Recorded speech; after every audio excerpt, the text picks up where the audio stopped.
चलिए बात कर लेते हैं उत्तराखंड की, जहां उत्तराखंड में सभी राजनीतिक दल एक तरफ जहां चुनाव की तैयारी में लगे हुए हैं, तो वहीं दूसरी ओर उत्तराखंड के सबसे बड़े राजकीय शिक्षक संगठन ने लोकसभा चुनाव में मतदान के बहिष्कार का ऐलान कर दिया है। आखिर क्यों शिक्षक और उनके परिजन मतदान का बहिष्कार कर रहे हैं, इसी पर देखिए हमारा ये खास रिपोर्ट। लोकसभा चुनाव से पहले उत्तराखंड राजकीय शिक्षक संगठन ने अपनी मांगों को लेकर मोर्चा खोल दिया है। उत्तराखंड के सबसे बड़े राजकीय शिक्षक संगठन ने ऐलान किया है कि यदि उनकी मांगें पूरी नहीं होती हैं, तो लोकसभा चुनाव में शिक्षक और उनके परिजन और रिश्तेदार मतदान का बहिष्कार करेंगे। राजकीय शिक्षक संगठन अपनी मांगों को लेकर पिछले 1 महीने से सड़कों पर है। वही विभाग पर शिक्षकों की मांगों का कोई फर्क पड़ता नजर नहीं आ रहा। यही वजह है कि शिक्षकों ने लोकसभा चुनाव का बहिष्कार करने का ऐलान कर दिया है।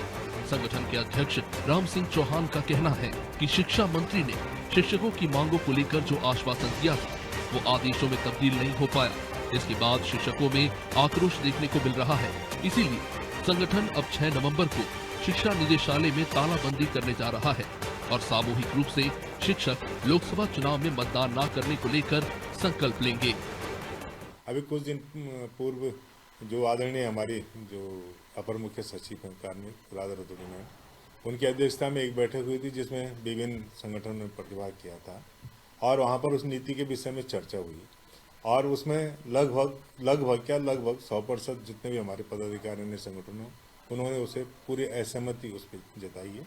राजकीय शिक्षक संगठन तो बहुत स्पष्ट शब्दों में कह रहा है कि एक्ट ही सही है, लेकिन एक्ट की जो मूल अवधारणा है और जो एक्ट परिभाषित करता है, ईमानदारी से उसे लागू किया जाए और उसमें कुछ संशोधन किए जाएं जो बहुत जरूरी हैं।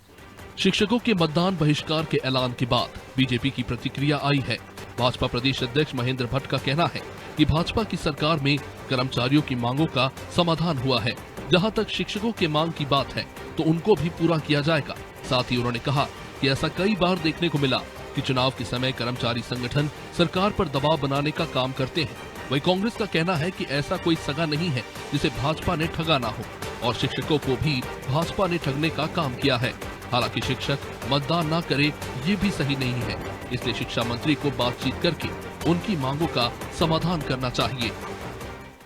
देखिए, मैं माननीय मुख्यमंत्री से आभारी हूँ कि राज्य जो आंदोलनकारी राज्य के रूप में होता था, खासतौर पर सरकारी कर्मचारी जिस प्रकार से हमेशा आंदोलन की राह पर होते थे, मैं कह सकता हूँ कि पिछला पुष्कर सिंह जी का कार्यकाल हो या अभी का कार्यकाल हो, हर कर्मचारी को अधिकार है अपनी मांगों को रखने का।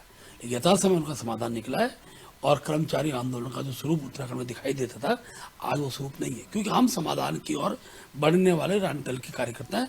हमारी सरकार ने कर्मचारियों की हर समस्या का समाधान करती है। तो मैं कह सकता हूँ आने वाले समय में जिस प्रकार के विषय सरकार के संज्ञान में समाधान निकलेगा और क्योंकि शिक्षक हों या अन्य संगठन हों, वो भी जानते हैं कि लोकसभा का वर्ष है, तो जितनी अपनी मांगें रखी जाए वो रखता है, लेकिन जो परिस्थितियां होती हैं उन परिस्थितियों का भी मूल्यांकन करना पड़ता है। इसीलिए तो हम कहते हैं कि उत्तराखंड के अंदर ऐसा कोई सगा नहीं जिसे भाजपा ने ठगा नहीं।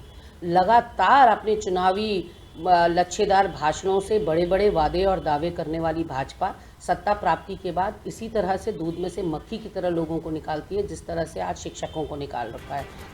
शिक्षक अपनी मांगों को लेकर सरकार पर दबाव बनाने के लिए रणनीति बना रहे हैं। ऐसे में देखना होगा कि लोकसभा चुनाव बहिष्कार को लेकर जो दाव राजकीय शिक्षक संगठन ने खेला है, उसका लोकसभा चुनाव पर आखिर कितना प्रभाव पड़ेगा। देहरादून से अनादि टीवी के लिए सोनू सिंह की रिपोर्ट।